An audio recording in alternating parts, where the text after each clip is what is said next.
Well, we will go ahead and get started. We have Adeline Finley with us today from Studio East. She is a product photographer. So I know a lot of our members are makers and or food truck owners, and you always want to get good pictures of your product, whether it's a food or an item that you've made. And so she knows what it's like to be on a small team and how we know that resources can be limited sometimes and even skills. And so Adeline will give us some good tips and tricks today that we can take and use immediately, which is really exciting to help us kind of grow our product base, grow our graphics, our design, all that good stuff. So, Adeline, I will turn it over to you and we'll get started. Thank you so much. You bet. Okay, hi guys. I'm Adeline. So I have been a photographer for years and years and years. I started in the wedding and portrait space, but long ago, like probably back 2020, started figuring out that one of my really sweet spots was teaching my fellow small business owners, especially in the wedding space, about what it's like to create a brand that grows with them, that's sustainable over time, all of that kind of stuff. I have a strong background in entrepreneurship, especially with brand foundations. And so I used to create business plans for fun, all of that kind of stuff, and realized that there's a really big gap in that. So I started doing that years ago, and then it has slowly morphed into Studio East, which just launched a couple of years ago, or a couple months ago. So in a lot of ways, we've been doing this for years and years, and in some ways it's very brand new to me, and actually getting to do it solo, just this, and no longer any weddings or portraits, which is a really cool thing. One of the big things that we've seen with small businesses is exactly, what we were talking about is, one, it's really small teams, and also it's being stretched really thin. That's what the reality is that we do. We wear all the hats as business owners. And so a lot of our clients we started working with because they were feeling like they were really good at what they were doing, but having a hard time actually getting the momentum to grow because they're having to run around from this to this to this. And so they're ready to really start getting their branding and their marketing and all of that succinct a whole lot more. So that's kind of how we got started. And what we're going to focus on today is photography and content for small teams. And so we're going to go into some of the actual foundational stuff, how to act as a creative director for your own brand shoots, and then a lot of the production side of it too. We're going to get a little bit technical at some points, but I'm going to try to walk you through how to actually up your level, like photos that you're doing yourself. We'll do a video a little bit, but primarily we're going to talk about photos today. If at any point I go too fast or you have questions, to drop them in. I will try to pay attention to them. Or Anna, you can just holler at me and let me know when something pops up, and I'll deep dive at something a little bit more. Okay, let me get us swung back over. Okay, so Studio East, you guys know this. Well, you know this as small business owners. Today, it's really hard to be a small business owner. If anything, our competition is up. The possibilities of being a small business owner are like nothing they were before.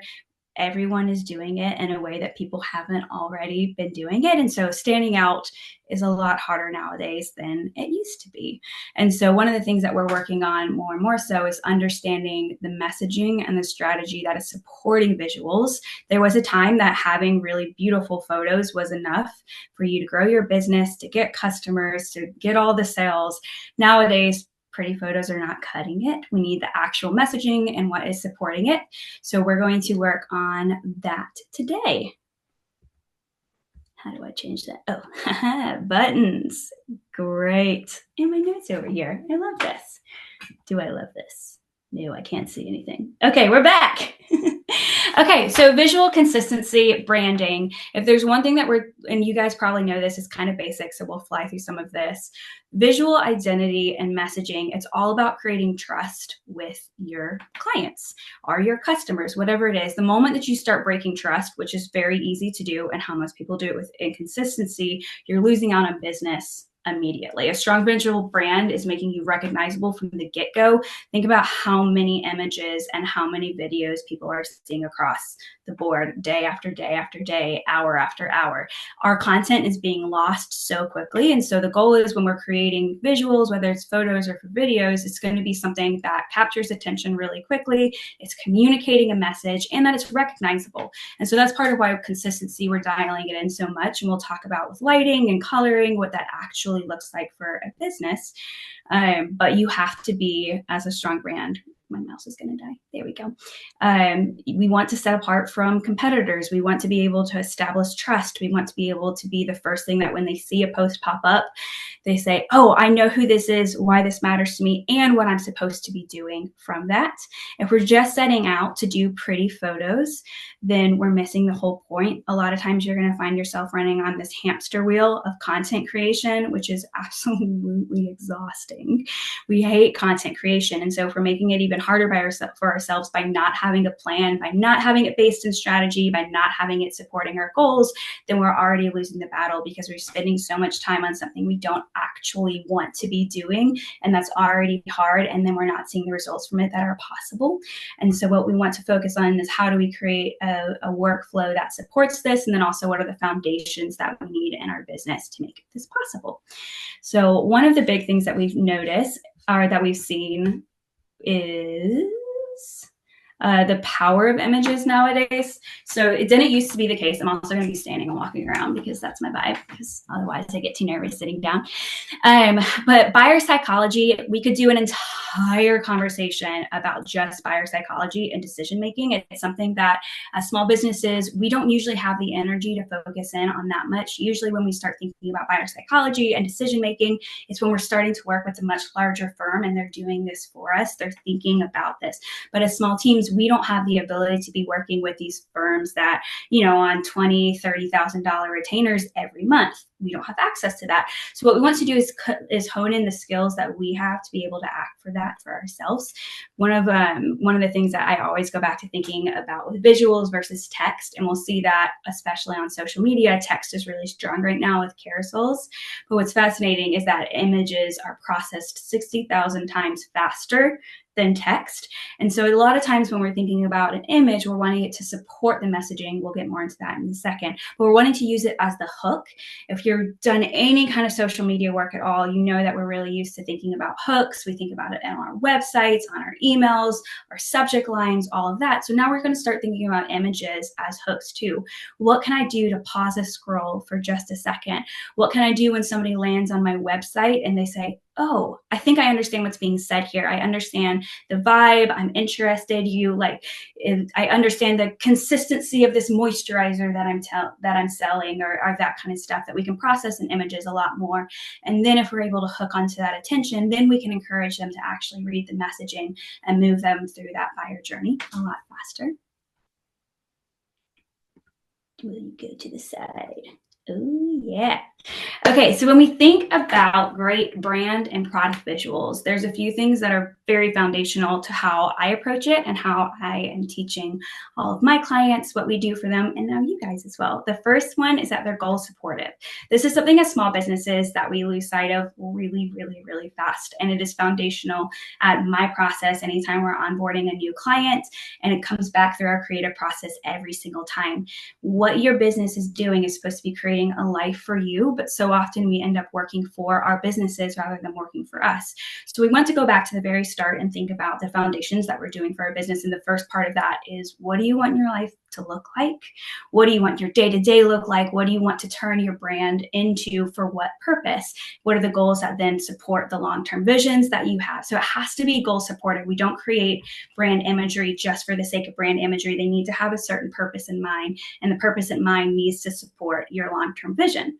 Brand identity amplifying, this is another thing that we could do an entire probably 2 or 3 workshops on. It's something that we're just barely going to touch on today, but it's something that we can go in more down the road.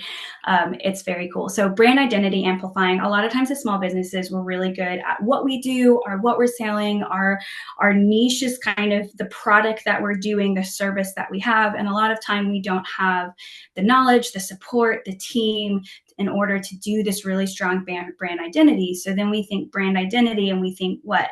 Our logo, our colors, maybe you get typography in there, that kind of stuff. We start thinking about that as our brand identity.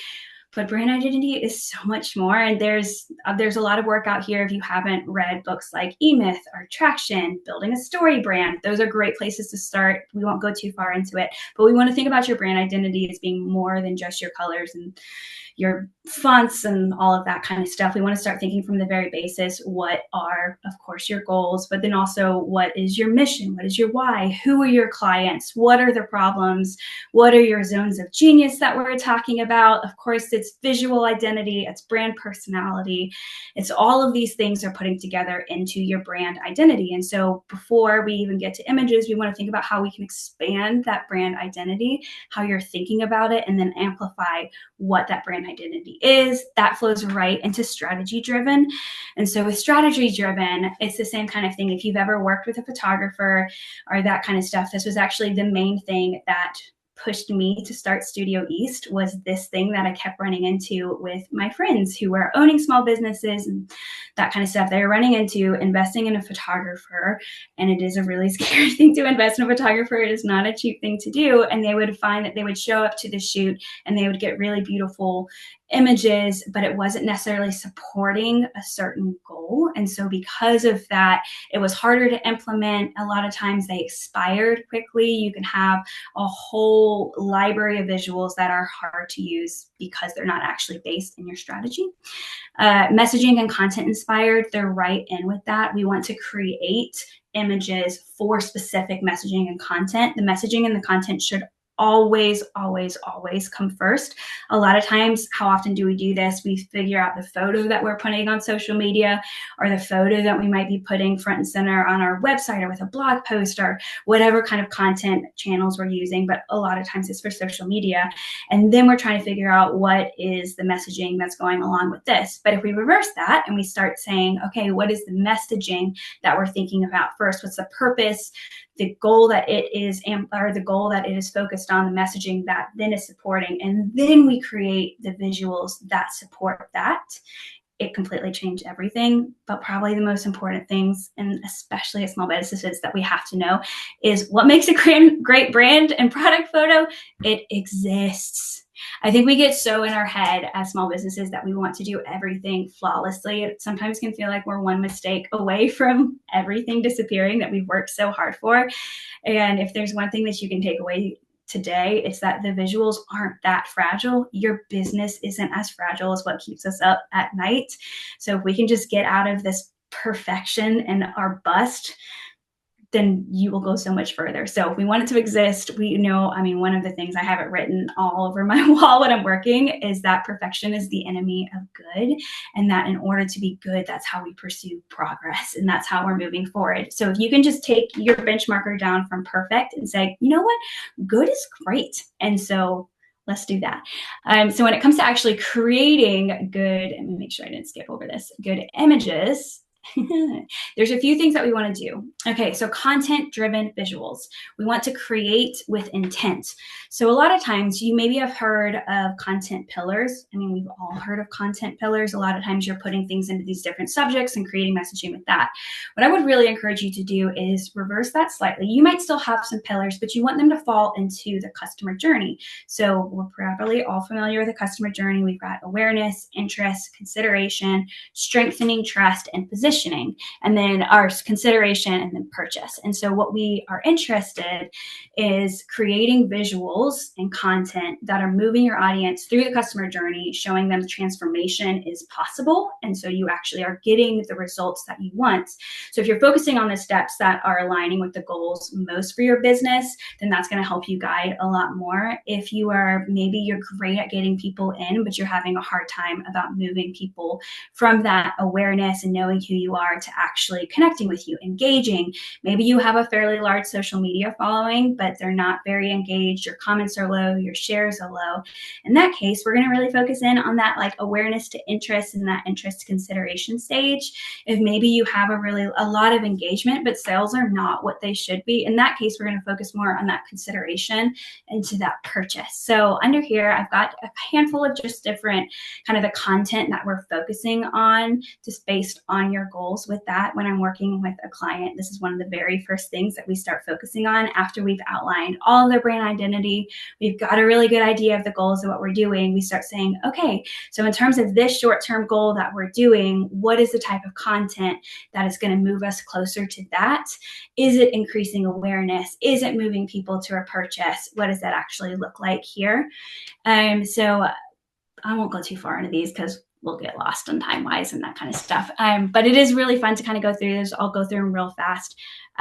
So in terms of awareness to interest, and so this is when you've got new people that are showing up on your account. You've probably been doing a lot of high-value carousel posts. Maybe you've been doing a lot of guest posts on other people's I don't know, podcast or something like that. You've got an influx of new people, and now you have to figure out how to keep them. And to do that, you want to show that you understand what you're doing and that they can trust you here. You're probably going to save them from making a mistake. You're going to solve their problem. You're helping them understand, you're helping them know that you understand what their problem is. This is when you're going to see a lot of people who are establishing themselves as leaders. If you have a really founder-driven brand, then you're going to do a lot of thought leadership. So this is all of your kind of unique perspectives. It's challenging your industry norms. It's all of that kind of stuff. And then you're also going to do behind the scenes storytelling, connection. This is all about building trust. All of this is building trust, but this awareness to interest is especially about building trust. It's cultivating a community. It's getting people who are like, no, I believe in your brand. I have a stake in it. I'm interested in what you're doing. I trust that you can solve my problem. Let's go with that. And then consideration to purchase. So maybe you have a lot of people, engagement is up, but they're not actually following through. Maybe you've got carts that are full all the time, but people aren't actually checking out. For that, we're starting to get interested and say, okay, why is that? What is this friction that is happening here that is keeping people from going forward? So we're focused on social proof. What are your customers saying? What are other experts in the field saying about your processes if you're service-based? What are your reviews, your testimonials, the results? You're showing actual case studies. And then you're also being really clear with your offers. It is not abnormal for us to really hate sales. A lot of us get into small businesses because we love what we do. We love what we offer, but selling it feels so uncomfortable. I'm with you on that. I hate sales so much, but we have to do it. We have to understand that what we offer, whether it's a product that we spent so long working on, it's like a service that you can really help someone, because we've put so much into that. And if you really believe it, then you owe it to the other people out there to have the opportunity to work with you, to have the opportunity to experience what you're doing, what you trust, what you know is a really, really strong win for them, that their life could be better, that they could have, this result from it. And so we want to be able to offer we want clear offers so that it's really easy for people to get on. A lot of times, if we're getting sticky in that actual conversion, it's because we're making it too hard to work with us. Either there's a glitch in the actual checkout system, but this is especially for service-based businesses, that people don't really know how to get started. They don't know how involved the process is. They don't know what the first step is. They don't know where they need to be in order to work with you. And then the other kind of main one that we really want to focus on here is the client experience. And so what can they expect? Maybe you're a brick and mortar. Are people familiar with your brick and mortar enough to be able to step inside? I think we forget this sometimes, but going to a new space can be really intimidating for a ton of people. You want to be able to make it a really exciting and comfortable experience for them. So it's maybe you're a hairstylist, maybe you are, a stationery store or something like that, a coffee shop, a bakery. You want to be able to give people an understanding of what they can expect when they go in, and so that they're excited about it, they're thinking about it, and they feel really comfortable about it. I mean, so often if people don't know what to expect, how they can behave in a space, are you going to have outlets or something like that, they won't take the risk of going there anyway. Okay, I could talk about this forever. I think it's so fun. Okay, so the workflow. How do we actually create images then that deliver these results that we're looking for? It breaks down for me into 4 steps. This is the step we do this over and over and over again with every single client. The tricky part with this, the vast majority of people barely touch on 2, kind of do 3, and just let it go and see whatever it is. But we're missing the whole point if we're doing it. So we're going to start with brand identity. So brand personality, your visual direction. This is everything that we are talking about with your actual identity. We're interested in creating visuals that move your audience. Is that right? Nope, that's the wrong one. Fabulous. Okay, so brand identity, we want to know who is your brand for. We want to know what are you doing? How are you doing it? We want to know your brand personality. A lot of times our brands are so close to us that we can have a hard time separating ourselves out from our brand out from ourselves.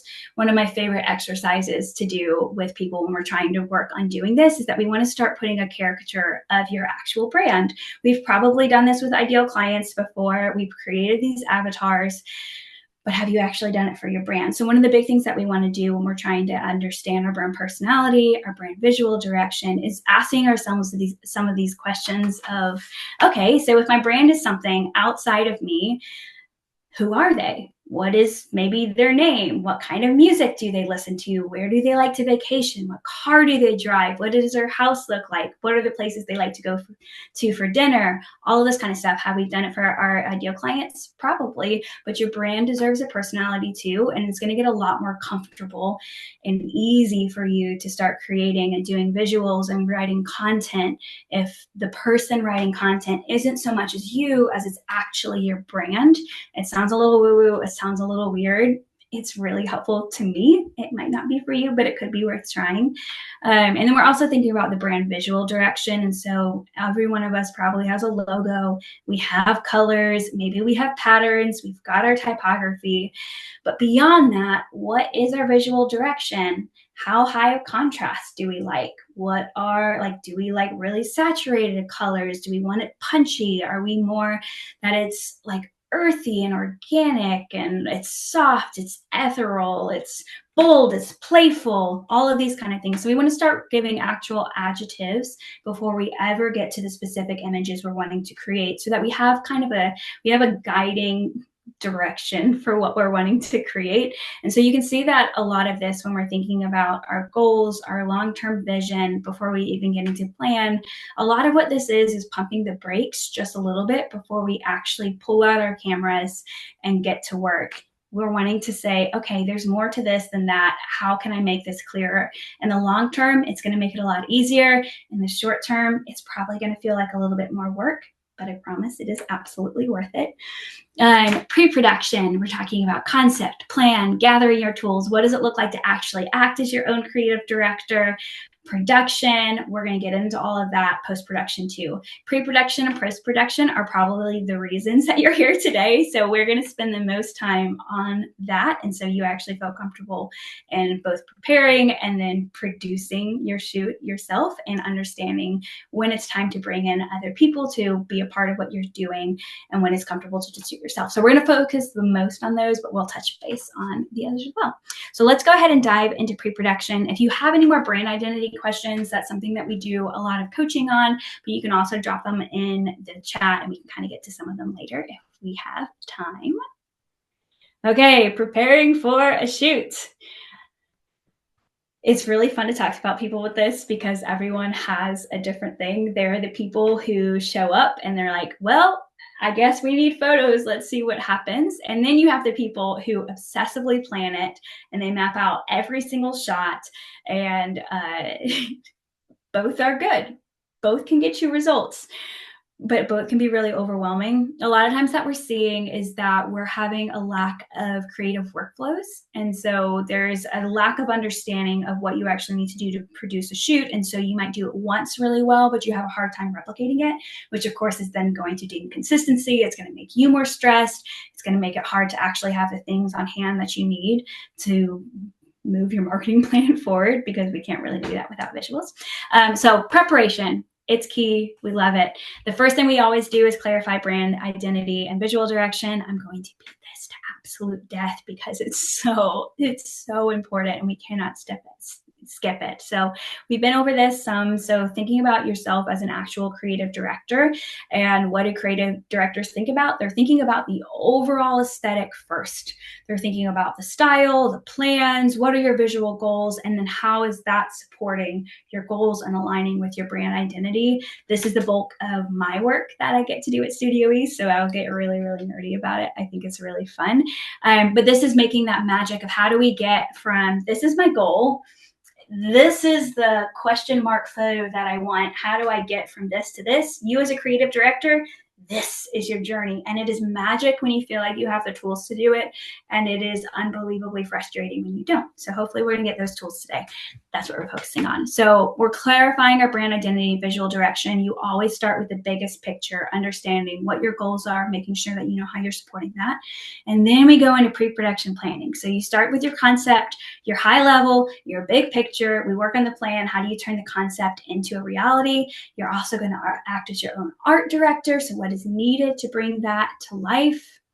Make sure I'm not skipping anything with that. And then you're also managing your team. So it could just be you. Maybe it's someone else on your team. Maybe you're bringing someone else to help you actualize your vision, that kind of stuff. You want to make sure in this pre-production planning that you're handling each one of those steps so that when you actually get to production day, it's fun, it's creative, it's not stressful. Creativity does not do very well when we have high pressure and a lack of plan and that kind of stuff. Creativity really thrives when we have space, when we feel like we have the ability to be playful and experimental and that we could fail hugely. If you've ever read Big Magic, highly recommend it. It's one that I read almost once a year. I'm constantly going through it. But one of my favorite things in Big Magic is this idea that creativity and fear are always hand in hand. And if we're really wanting to develop our creativity, we just have to get comfortable with our fear. You're never going to go into a shoot and it to go flawlessly. I've produced, I could not tell you how many number of shoots, and there's not a single shoot that we go into and emerge exactly how I thought it was going to be. And the really fun part of that is nowadays, I'm really comfortable with my fear when I'm going into the shoot. I understand the risk. I've done the preparation. I understand this kind of nerve of this desire to make it incredible and the frustration that might cause. But because I'm so comfortable with my fear, I'm able to say, okay, you're along for the ride. Let's go. This is going to be great.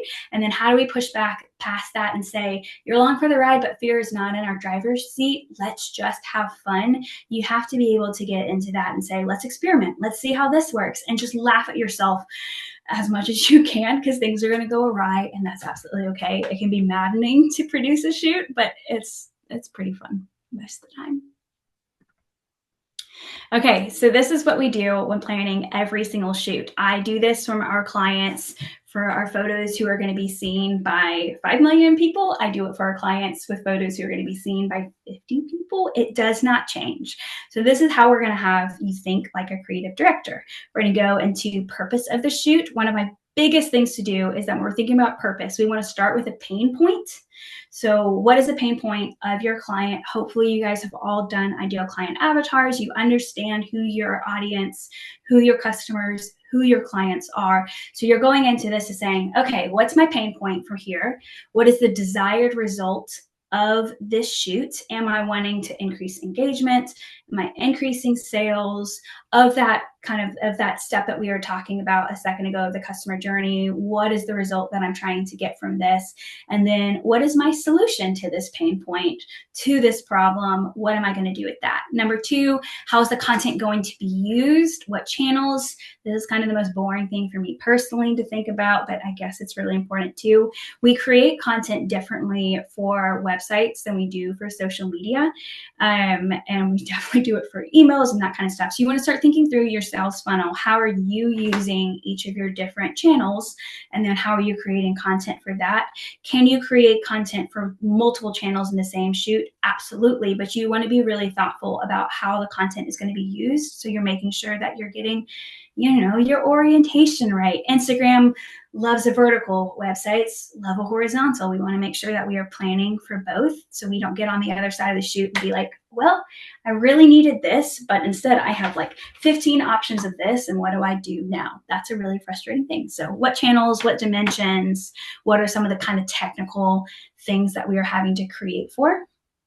Then we go to images that I need and their key messaging. So we're going to start with this, if it's product, we're going to think through what are the actual product shots that I'm needing.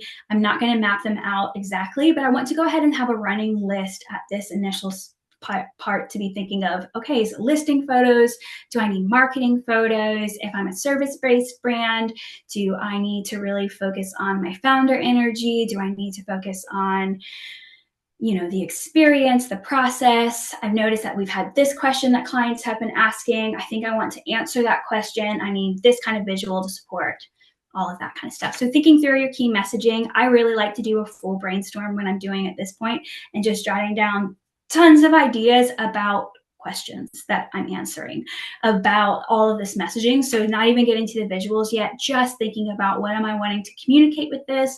What are the messages that I'm wanting to amplify with this? How am I doing that? But then we go to aesthetic direction for the shoot. I love this part. This is so much fun. So the aesthetic direction, we finally get to start thinking about really broad vibes. We're not getting to specifics yet, but we're thinking about the vibes. We're thinking about the colors. We're thinking about seasonality. We're thinking about the overall atmosphere, its location, it's the set we're building, all of that kind of stuff. We'll always pause and go back to revisit brand identity and your goals at this point to make sure that everything is aligned.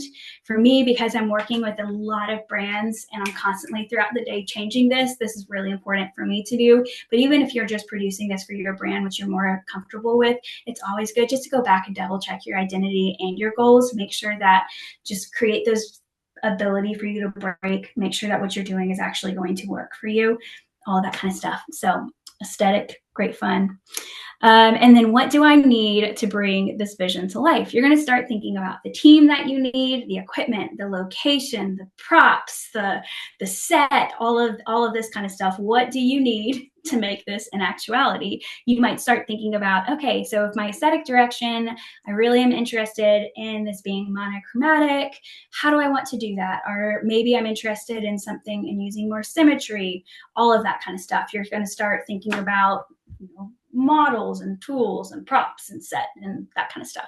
The really cool thing about this list is that it's something that can grow with you all the way over time. It is something that we use with really small businesses. We primarily work with small businesses, but small businesses who are really young, who are just dreaming of getting to 6 figures with sales every year. But we also use this exact same process for our businesses that are bringing in many millions of dollars every year. This thing is able to grow with you. And so it's able to kind of walk you through each of the stages. And it's also really cool because it's going to start giving you an idea of when you're ready to expand your team and maybe outsource some of this work. You're going to be really comfortable interviewing other people, exploring firms, talking to photographers, talking to creative directors and stylists and that kind of stuff to see, okay, are they thinking about this how I am? Are they just going so fast into the actual visual that they're not pausing with some of the concept and the plan and all of that kind of stuff? Are they doing creative direction? Or are they just a photographer? Do I feel comfortable doing my creative direction, or do I really want somebody else to handle that? So it's just one of those that kind of keep in your back pocket and use it as a measure to start testing when you are ready to outsource and to take that off of your plate. Okay, before I go any further, do we have any initial questions? How do I get back? Go back. Ugh. No, come back here. Okay. Any initial questions at this point, or is this making sense? Fabulous. Continuing on then, because we have so much to get through. Okay, production. That was pre-production. Let's go into actual production. Camera. I don't know if this is terrible or exciting to hear, but the very best tool is already in your pocket. It's your phone. You don't need to be buying fancy cameras. I say this as a person who collects fancy cameras. With my accountant just is rolling his eyes at me constantly about the fancy cameras that I collect. You as a small business, if you are producing your own images, a camera is going to usually be more of a hindrance to you than something that is helpful. It is incredibly complicated. There is a reason that people are getting degrees in this. There's a reason that I have been working with cameras since I was 10 years old, and I still get baffled by them sometimes and how to produce certain results. Cameras are incredibly complicated. Phones are not. Phones are literally designed for us to be able to use them, and our cameras are so much better than they used to be. If you were supposed to be shooting for a billboard, I know Apple tells us that we could technically be shooting for billboards, but I don't believe them in terms of you'd have to do so much post-production, but that's a whole different thing. But because of that, they're literally made for us to be able to shoot what we need to shoot and to be able to control them right in there. So understanding your phone camera settings, that is it's not wildly complicated. There are definitely some settings which I would say are helpful depending on if you have an iPhone, a Google Pixel, that kind of stuff. What those are going to look like are actually going to change. There's a lot of information on Google, on Instagram, on TikTok about the settings that work really well for your camera and the results that you want. I won't go deep dive into that for time's sake today, but that is absolutely something that you're welcome to send me an email or that kind of stuff, and I'm happy to walk you through, your iPhone settings or whatever it is, or to point you in the right direction if you already have that.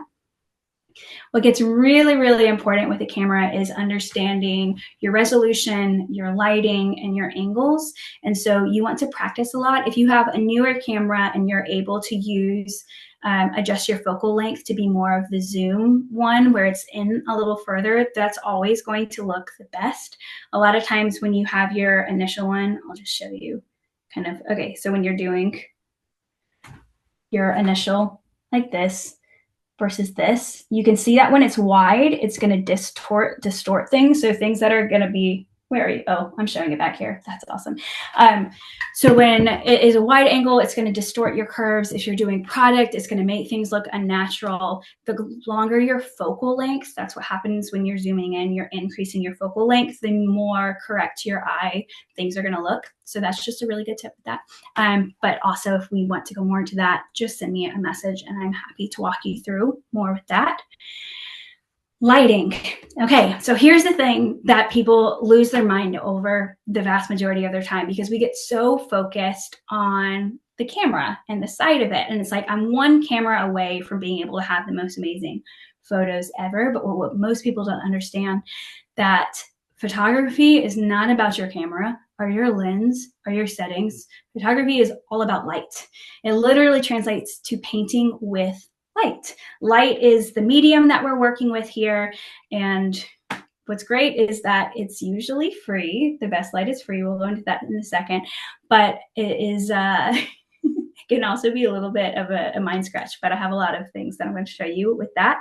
So with lighting, the important thing to know is that you're not going to get stuck on your equipment. We want to simplify, simplify, simplify. That's one of the things that people really get stuck on when they're doing product and brand photography, is that they're thinking that they're going to need this huge stack of equipment, all of these settings, all of this post-production. But the reality is that if you understand good lighting and you can choose good lighting, make good lighting, and then adjust your lighting, you're going to be far and beyond almost everyone else out there. And it's going to carry you for a really long time in your business. Is there a time that is there a point that it's time to move forward with a professional? Absolutely. But when we're small business, there's usually a lot of other things that move the needle the most. And so if you're able to get to a certain point that you're able to be consistent, you're making decisions with your lighting that are able to inform a certain vibe, all of these kind of things, then fantastic. That's the goal. And then you'll know that when it's time to outsource, to up level, if you're kind of starting to feel like we're just getting stuck with this, I'm ready to really rein this in, then you're already going to have a lot of the language because you've worked on doing it yourself, that kind of stuff. When it comes to lighting, nothing makes a bigger difference to the light that you're using. So what makes professional cameras so powerful is not necessarily the glass the lens, the dynamic range, though all of that is very helpful. Your camera's got a really good dynamic range. Dynamic range is the number of shades that you have from dark to light. So how many, we literally think of them from Ansel Adams as these shades of gray. And so the more dynamic range you have, the more shades of gray you have in a photo. If you turn it to grayscale, the more dynamic range it has, the better it is at details, all that kind of stuff. That's kind of nerdy, but we're not going to go into that. But what is so powerful with professional cameras is that they have a huge ability to control light. The problem with that with a huge ability to control light, it also means that it's really complicated and you're probably going to make more mistakes. So we're interested in controlling light in a slightly more simple way. So what's killing your iPhone photos? You probably already know this. It's bad light. Bad light. It is too dark. It is getting reflections in color cast. It is murky. It's glare. It doesn't hold the aesthetic and the vibe that you want it to do. Bad light is probably the reason that you think you haven't been able to do it yourself. And with good light, anything is possible, which is great. One of the big things that we think about with light is something called CRI. So it's the color rendering index. CRI means how true to life, bold, vibrant do your colors look in photos based on a certain light. So with a really cheap ring light, and this is part of why I don't encourage most people to use ring lights or other cheaper lights, they're going to have a really low color rendering index, or your CRI. You're going to start noticing that when you're looking at other artificial light sources, they're all going to list your CRI, and you'll be like, wait a second, I know what that means. For me personally, I will never use a CRI less than 97. Once you get below 97, you're going to start losing a lot of saturation. Things are going to start looking tinted, either green or yellow, and it's not going to be true to life. And for product photography especially, it has to look true to life. That's the whole point of what you're selling, of taking photos. You know, you're going to save yourself a lot of grief from bad reviews and dissatisfied customers and that kind of stuff if what you're putting on the internet is actually what it looks like in true life. CRI, wildly important. The really good news about CRI is that the perfect CRI, 100 CRI, is the sunlight. That is our metric for what things actually look like in real life, which totally makes sense, but also kind of blew my mind the first time that I was learning about this, which is really cool. And what's even better about that, the best light possible to you is actually free. You don't have to go out and buy a lot of equipment. You don't have to have this whole studio that you're producing yourselves. You don't have to learn how to use all of this. You just get to go out and bring it to life, which is fantastic. Tools, everything else you need to execute your vision, we'll get into that. There's not too much there. But let's talk through light, because if you understand light, you can do literally anything. Okay, so we think about light. We want to understand quality, and we understand type. Light quality, I've got it based out here. You'll see the CRI there, as well as intensity and direction. I'm going to let you go back and read this in your own time, but essentially we're thinking about how good is my light, how bright is my light, how clean is my light, am I getting color cast from reflections or filtering, is my light to contrast? You're going to start thinking about contrast ratio. What is the ratio? This is going to get really mathy in photography, so we won't go into this too much. But light is measured in something called stops, and there is an ideal ratio of stops of light, but it's really just saying, okay, how bright are my brights? How dark are my darks? I don't want those to be too dramatic. It's okay, we want some level of drama, but we don't want them too dramatic or it looks really cheap. All of that jazz. We're not interested. Okay, types of light. We use 3 main types of light with natural light. All of these things you can also apply to artificial light, which is great, but I'm not going to teach too much on artificial light today, because the same thing with CRIs and that kind of stuff. I do have some recommendations for like $100 light panels that are a really good place to start if you're interested in artificial light. But really, if you're at a point that you're wanting to invest money in artificial lighting, there's just such a steep price index with those of wanting to get up to strobes and studios, and then you're needing to tether and your camera equipment, super complicated. Usually if you're at a point that you're wanting to start using artificial lighting in a studio setting, it is time to outsource. It is not, it is a waste of your money to do that yourself. It's time to pass it on to someone else. It is unbelievably complicated. So we're going to focus on natural lighting, but know that you can also apply these if you already have a ring light or that kind of stuff, with a caveat of kind of being aware of some of your CRIs and all of that kind of stuff. Okay, lighting. Okay, direct light. Direct light, you probably know this, it makes sense. It's when the sun is hitting your light directly without any diffusion, without reflection. It is your light source, whether it's the sun or an artificial, and it's going straight into hitting this directly. What we love about direct lighting is that it's bold, it's playful, it's fun. It's really popular right now, especially in food and beverage. Food and beverage primarily is really running away with direct lighting, but we're actually starting to see it some more in pottery. We're starting to see it more in some of the like perfume or skincare because it feels really clean. There's a way that you can manipulate that to make it feel pure. You really see it very well. It's dramatic and interesting, and it's amazing, amazing at texture. And so if what you're selling, if you're a product base, involves texture, and that's an important part, direct lighting is absolutely going to be your friend. It's so much fun. I also think it's really fun to work with. You can just manipulate direct lighting in a really fun way. Weaknesses, when it looks bad, it looks really, really, really bad. Most of the time what's happening with why it looks bad is that it's the wrong angle. So if we're shooting with when our direct light source is above us and anywhere, if we think about kind of as a dome here, if our light source is any towards this top of the dome, direct lighting is usually not going to look great. If we're losing shadows or they're super shallow on whatever we're shooting, it means that it's just a little bit too bright. It means that your highlights are going to get blown out. That means they're going to disappear. You're going to lose all of your detail on your highlights. It could mean that your shadows are going to be too dark. It's just going to be aggressive and kind of almost crunchy looking, but not in a good crunch way.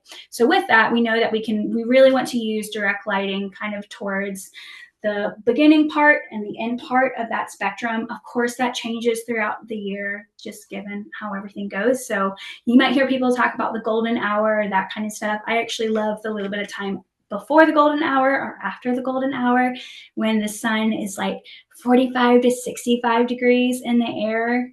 And that's like my angle of light. It's delicious. It's so fun to work with. It makes colors look amazing, that kind of stuff. You do want to be extra aware of glare and all of that kind of stuff.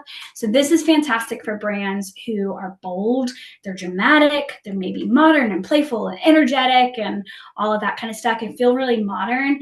If you have more of an earthy, organic, delicate, kind of elegant brand, then this probably is not for you. And instead, what you will like is open shade light or window light, which we'll go to that in a second. Open shade light is amazing to work with, but it's a little complicated. So open shade is when you are in shade. So you're not being hit with light directly, but you can look up to the sky and you can see the sky. So it is not shade like you're under a building, an awning, a tree, anything like that. It is open, so you're in shade, but nothing is blocking it from right above you. And that makes a really clean and balanced light. It means that the light's not having to go through anything. In North Carolina, our greens are crazy. It is a nightmare to shoot with often. And so if you're noticing that you're getting messed up colors or greens or green casts and that kind of stuff, it's probably because you're filtering light through a tree or it's reflecting off of grass. It's just so annoying here. But with open shade, you usually are eliminating a lot of that. Downtown primarily, and buildings, all of that tend to have really good open shade. I love to do open shade when I'm in like a parking lot or somewhere that there's not a lot of green around, because I'm trying to decrease the amount of reflection from green from coming back. Skin tones tend to look amazing. You can usually get really good details without distraction. So if you do stationery and you're worried about your like embossing or like those kind of textured details. Really, really good for this. It's a very delicate light. It often doesn't have a ton of dimension. So you can see here, even in portraits, we have a highlight on one side, we've got a shadow on one side. That transition from highlight to shadow is very, very subtle. It is gorgeous. We love it for skin tones. It's usually really, really good for like, how would I, yeah, primarily portraits. I mean, it's helpful if you are shooting like skincare or that kind of stuff and you do want it to feel earthy and airy and all of that kind of stuff. Challenges with open shade light. It is very, very temperamental. It can be hard to find. It requires a really specific day. It requires a very specific location. Because of that, unless it's something that is already in a place that you're producing your shoot regularly, it's probably not something you're going to use a ton just because of needing consistency. But if you're lucky enough to live in a place like Maker's Alley or something like that in North Hills, they have a ton of open shade, which means you could really play with open shade light all of the time, which is going to be great for clothing and spas. And, you know, if you're maybe an esthetician, open shade is going to be amazing for getting results for anything that we're doing here. One of the biggest things to know is a high risk of color cast. And so you always want to look around and say, okay, what is my light bouncing off of? Is it a red brick wall? Is it a green tree? Is it green grass? Just to make sure that your lighting is staying clean. We just want to be very aware, all of that kind of stuff. Okay, vibe, natural, soft, approachable, lifestyle, skincare. It's fresh, it's inviting, approachable, all of that good stuff. Window light. I love window light for a lot of reasons. I love window light because most people have access to it. Usually if it's in a space, it means you can learn it really, really well. If you do not have a space with good window light, then I just don't even try, because bad window light is really, really, really bad. Usually because it is bouncing off of things, it's non-directional. By the time it's coming through your window, it's hit other things and then coming bit. It's gross. But if you have really strong, so it's bright, the sun is coming through your window without having to bounce off of anything first, you are a fantastic candidate for window light. It's great. What I really love about window light is that it can be really soft but directional. So where you can see here with open shade, see how we're looking from my highlights to my shadows is super soft. It is gorgeous, but it's very, very soft. Even with, you know, shooting details like this, highlight to shadows, very soft. With this, it gets a lot more directional. And so you can get a little bit more drama. You can play with a little bit more things like shadows and that kind of stuff, which is great. We love dimension. If a photo is looking really flat, it's probably because there's not enough dimension, contrast, difference between your highlights and your shadows. It's also very easy to control. There's a lot of ways to manipulate there's a lot of ways to manipulate window light. We'll go into that in a second. It's very fun. Weaknesses, it can change really fast, like a lot faster than outside lighting can.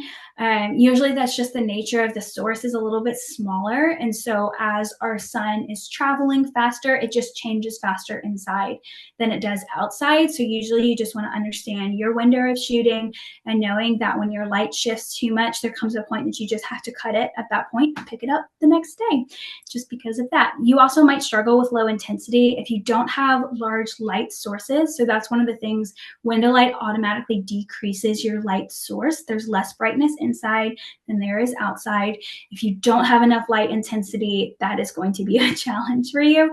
And then you do similar to every single one of those, you have to be aware your color cast, depending on windows, your glass, your surroundings, what is the paint color? Just be thinking again, okay, when my light is coming into my room, what is it bouncing around? That kind of stuff.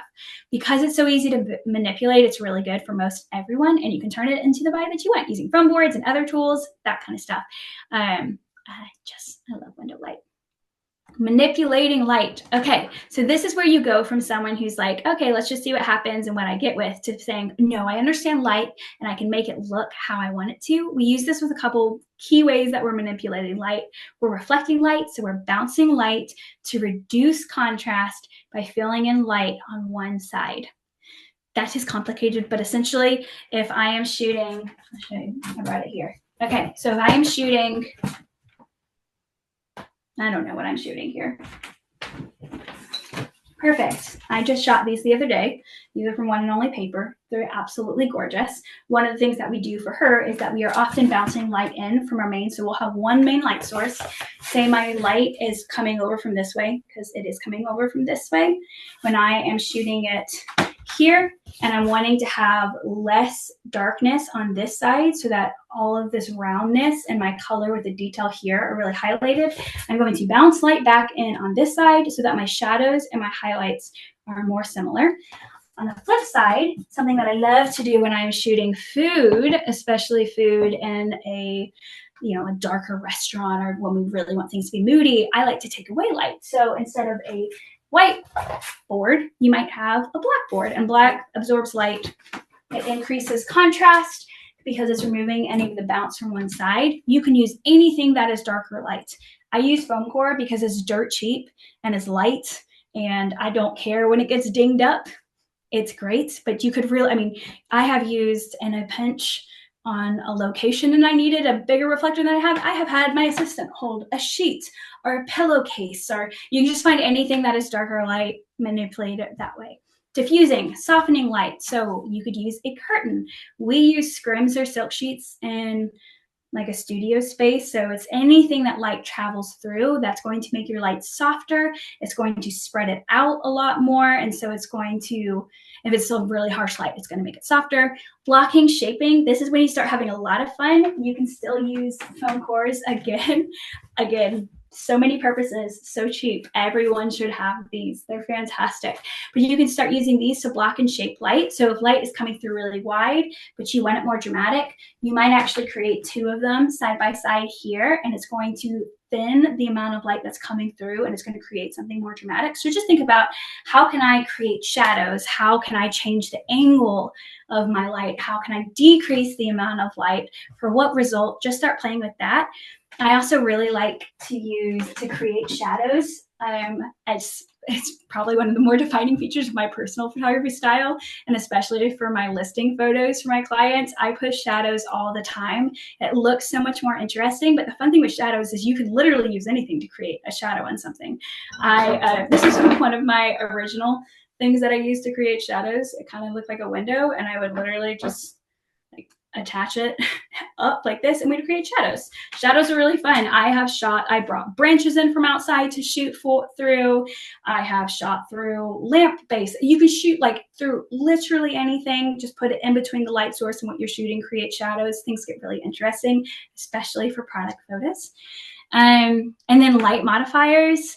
If you're getting really creative, you have a super energetic, a young brand, that kind of stuff, you might actually have fun with changing the color and the intensity by the same things that we're being warned of. Then you're going to start using them to your advantage. So we were talking about color cast and light filtering through that. Well, maybe that's actually something you want, but you can control it. So you're going to start with really clean light, and you're going to make it less clean by using a fabric or a gel to reflect that certain color cast back on it. Or sometimes you can just get colored acrylic and have it like on your set and kind of create like, we've done it with this before. If I'm just shooting with something like this as a background, I'm going to use like a pink acrylic.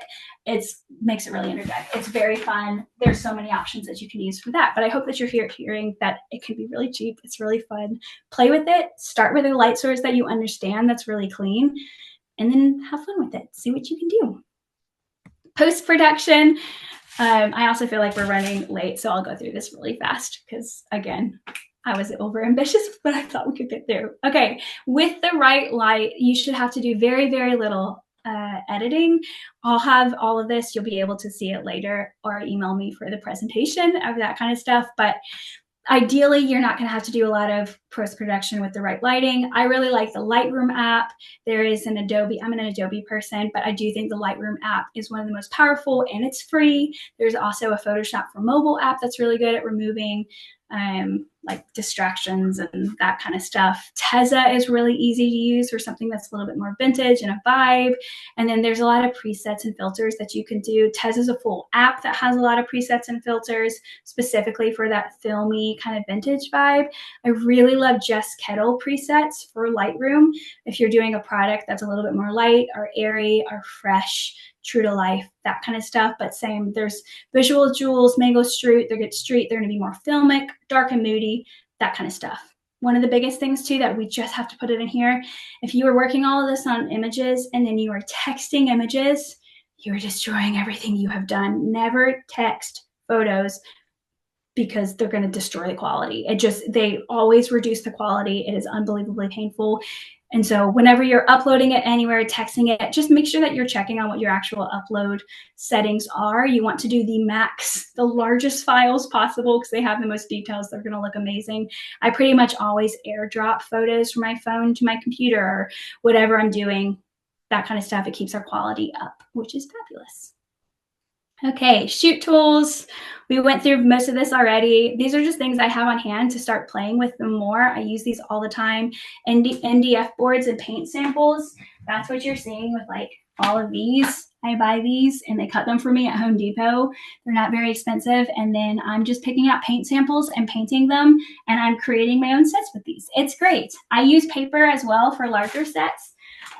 But you don't need to do it. You also probably don't need to be buying any of the stuff online of backdrops and that kind of stuff. They're really expensive and they're usually not very great. I use a lot of acrylic blocks before. Where are they going? These guys, acrylic blocks. You can find these on Amazon and Etsy or whatever they are. I love to layer things up. When you start layering, when you're styling, it makes things look way more interesting. We use that. I use fishing wire and wax and putty and these little soldering arms with clamps to like hold things and that kind of stuff. Just have fun with it.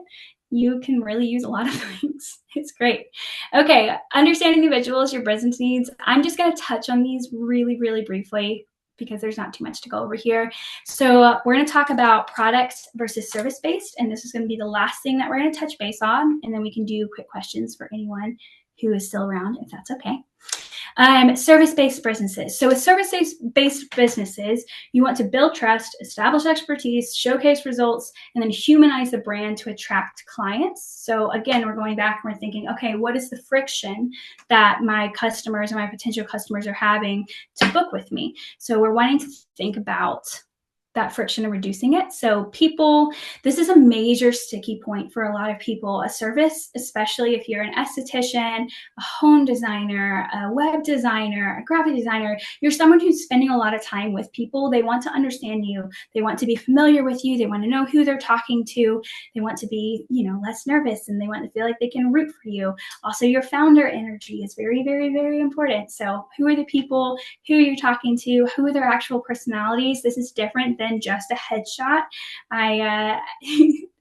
I have a lot of thoughts on headshots in general, and I think that we've done a disservice by making them so unbelievably corporate. I want your people, and that's why we call them people, not headshots, our teams, our group photos. I want it to be people. I want you to have personality. I want people to understand who your brand is, who you are, what to expect from you, the vibes that you're bringing, the energy, all of that kind of stuff. So you're wanting to do people, you're wanting to do processes and behind the scenes.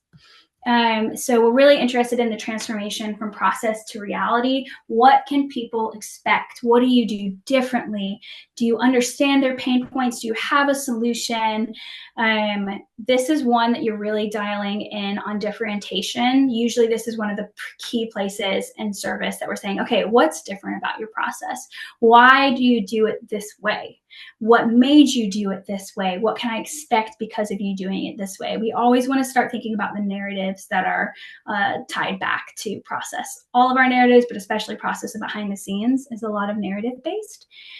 You are challenging industry norms, you're establishing expertise, you're answering questions, all of these kind of things. And then we're thinking about the results. With results, I want tangible and intangible results. So the tangible are obvious. For this one, this is for a florist client. The result is this centerpiece, that kind of stuff.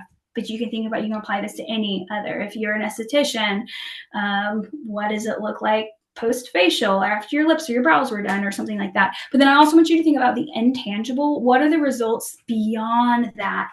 Is it confidence? Is it comfort with self? Is it making your life easier? How are they going to feel after working with you? And then we want to make sure that we're capturing that vibe. People will actually respond to that a ton more than the actual physical results. I mean, yes, that matters, like the results matter and that kind of stuff. But if people can understand what you're offering them intangibly beyond that, you will be worlds above where all of your other competition are at. And then for product-based, this is where stuff gets a little more complicated because it does really depend on the product or the brand, what you're doing, that kind of stuff. We primarily start with listing photos because if your listing photos aren't strong, unfortunately, yeah, if your listing photos aren't strong, it's just breaking trust. People are going to have a really hard time. It's a lot of friction that is added into and like decreasing the likelihood of sales. We don't love it. So we almost always start with listing photos. They do feel more boring sometimes, but they are number one, the thing that we prioritize first. You're always going to do a simple, like this is it as I am seeing, just like this, so I know what to expect. And then I'm going to focus in on the details. For this, is it the rim? For something, it might be on the texture. For a skincare product, it's going to be on the formulation itself. So how does it feel? It's going to be, that kind of stuff. And then bonus would be groupings. If you are someone like Allison with One and Only Paper, we do product groupings a lot because for her, we want people to start understanding how her products are working together and how they're better when they're working together and the different product families that they are in and that kind of stuff. So we do groupings a lot for her. Then we're thinking about lifestyle. So your products in use, you want your clients to be able to see how you use it. This might be user-generated content, but a lot of times it's in the actual setting. One of the major things to think about with lifestyle is you want to think about where your ideal clients, your customers, what are the spaces that they're in? What does it look like? How are they using it? So not necessarily how you're using it, because you could be very different from your ideal client, but how are they? And we want to create lifestyles that they are reflected in the images that we're giving them so they see themselves. Self-identification is huge when we're thinking about marketing. And then you'll see it on a tier with bonus. There's so many other options that we can do. These really depend on the goals with your business about what we're doing. Are we doing those hero marketing, the highly produced, the flat lays, the like big productions? Is your founder a really big part? The team, your packaging? Is it a seasonal focus? Is it USG, user-generated content? Is it behind the scenes, the process? That really just depends on some of the goals in your brand's differentiation, something that you're going to think through as you're doing more brand identity things. Okay, last thing, developing a creative workflow for consistency. This is the biggest one that I hope that you've heard from this. Use what you know, keep it simple. Use what you know. Your tools are already here. All that it really takes is understanding your lighting, how to manipulate and have fun. You're going to really limit yourself if you're making it harder or more complicated, any of that. So use what you know. 2, batch. We love, love, love batch work. It is a lot harder to produce every single day or every single week than it is to set aside a day once a month, once every 2 months, and create tons and tons of content.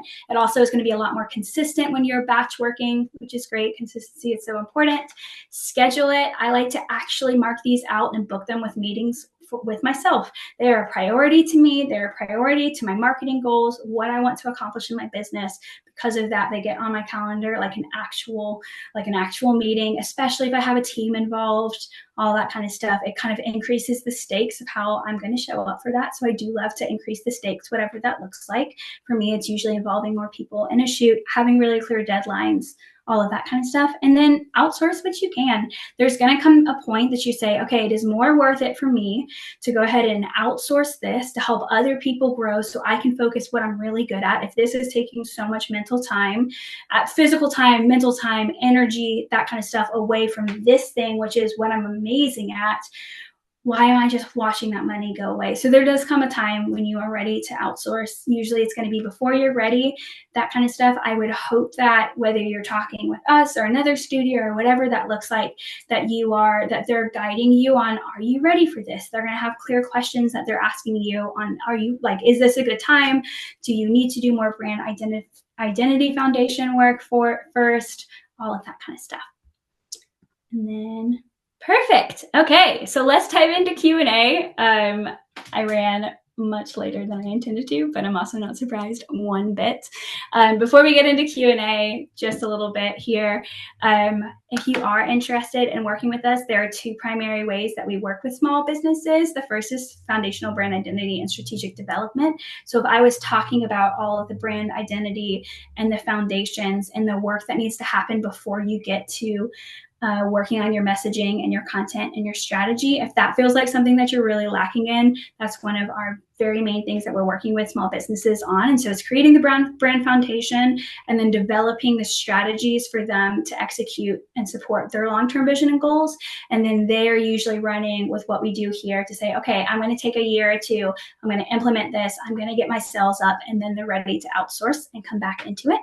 And then the other thing is for people who are really ready to outsource it from A to Z. These are the brands who already have a really good idea of their brand foundation. So they know who they are, they know who they're working with, they have their mission and their value and all of these things. And they're saying, okay, I have all of this. I do not have the space anymore to execute this myself. I need better photos. I need stronger studio. I need more direction, and I need more time. Take it off from me. So those are kind of the main ways that we are working with here. And yeah, okay, let's dive into if there are any Q&A. How do I get this back? I lost myself. Okay, fabulous. Okay, let's see. Oh, thanks, Elizabeth. That's so kind. Cheryl, is there a time that a colored background board could fight with your items rather than enhance the picture? Absolutely. That's such a good question. Okay, so this goes back to your brand identity too. If you are, especially if we're just doing main product listings, there are times that the wrong color is going to distract from it. So this is why it's really important to have a clear visual identity, your brand personality, that kind of stuff. I'm going to keep using, I just finished up a shoot for Allison. So I have all of her products here with me so I can use it really example.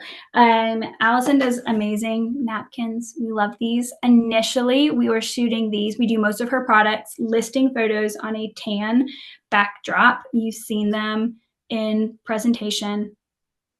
Where did it go? Here. Perfect. Come back. Yes. Okay, so you can see here, we're doing a lot of Allison's photos on a tan backdrop. When we do photos like this on a tan backdrop, they completely disappear, so we start losing it. Likewise, if we were to do something with a super high contrast, like a green, and if we're shooting something like this on a green, you can't see that. It is completely gone. And so there's absolutely times that you're wanting to think, okay, is this enhancing? Is it just distracting? How am I using this? That kind of stuff. For most brands, slightly lighter backdrops are really helpful. We might use punches of color like the green every once in a while for something like food, or that is a lighter product, but primarily a lighter backdrop, not necessarily a white, because white can look really bad for most brands, but using a tan or a light pink or something like that. I don't know if that answers your question. Adeline, how often do you suggest like updating your photographs? So let's say you have good photos and you've had them on, they're a product you consistently keep in stock, or they're a food product, something that's always on your menu. How often do you suggest doing like a photo update or refresh? It depends on when you start noticing. So hopefully we're all really tracking our data, and we are noticing that if a product that was doing really well is maybe starting to tank, it's starting to indicate that people aren't resonating with it in a certain way, or they're bored of it. Maybe they're missing out on something. So I think that's the first marker that we're doing. If we've noticed that this was something that was successful before, but it's starting to tank, that's a perfect time of saying, okay, let's bring new energy to it. What's another area about it that we want to focus on? You also might outgrow your product photos, especially if you're service-based. Service-based companies, most of ours, we're seeing them that they're coming to us having not done a brand shoot in 3 years, and their brand and offerings has completely shifted over 3 years as they're understanding themselves a lot more. And so we do a lot of work trying to identify gaps for our clients and kind of filling that in. I would absolutely suggest more than 3 years for my service-based, because you really want people to understand and that people want to see a level of newness. Newness always is indicating to people that there is a desire, that things are doing well, that they're wanted and popular and that kind of stuff. So there's that balance between what you can afford, and that new is always good. The more fresh, especially when you really get into a rhythm of it being aligned content, that the more fresh it is, the faster you're going to grow and resonate with a new audience, and that you're going to be able to do more A/B testing. So that's a major thing that we're doing as well. Does it cost more because you're producing more? Yes. And so A/B testing is when we're shooting the same thing 2 different ways. We're putting it up and we're seeing what's performing better, what are getting the results that we're wanting, that kind of stuff. So there's no sweet spot. You kind of need to be able to do what you can afford, knowing that the more that you can do, the better that it is. So thank you. Cheryl just popped up with another question too. Ooh, removing old posts on Instagram that don't fit in with your current branding. 100% yes. Undoubtedly, archive them, get them out here. The thing to know before you archive them, notice if the messaging is valuable and something that you need to bring back. So sometimes those old posts might have, really clear outlining of our services or who we are or that kind of stuff, but the photos themselves are off, or maybe the messaging needs an update, but it's still strong. If the visuals are not aligned with your current brand, they are doing you more of a disservice than it would to have nothing at all, because it's increasing confusion. It's making it harder for people to know what they're wanting to do. They don't trust you as well, that kind of stuff. Absolutely archive them, but just know that you might need to replace that viable content, especially with the messaging, with something that's newer.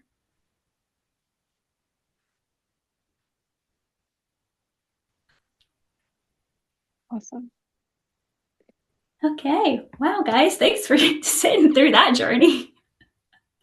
If you do want access to slideshow, or want to explore anything else, get any of my product lists, or a link to acrylic blocks or something like that, feel free to always message me. We're at Studio East Co. There's the dog. There they are. We're at Studio East Co. On Instagram. You can just message me or email me at adeline@studioeastco.com as well. We are very, very, very, very busy, and right now we're doing a ton of work for clients. So we might be a little slower on response, but would absolutely love to support you guys however we can, and get visuals working and have it be more fun, and just really lean into that creativity, because it's really fun when you feel like you have the capability to do it, and it doesn't feel like this huge thing that's sucking you down anymore. That is awesome. Thank you so much, Adeline. This has been so wonderful and such good information. I know it was a lot of info to cover in a short amount of time, so I appreciate you doing that. And I think that this is really helpful, because we know it is hard. When you signed up to be a small business owner, you didn't know that you were also necessarily signing up to be all these other things, and there's so many hats to wear. And so we are thankful for you, and that this kind of helps it make things a little more approachable and give us a good basic understanding. So thank you so much. Any other questions? Anything we can help with anyone today? Awesome. Well, we will post this on our blog and on our YouTube, and it will be sent out in our member email. So feel free to share with anyone that that couldn't make it today, or anyone that you think could really benefit from this. And I know it's always helpful for me to go back and rewatch and remember things too. So that will be accessible for you all later this afternoon. But thank you so much, Adeline. We are so grateful to have you. You bet. Good job, Adeline. Thanks, Anna, for putting us on.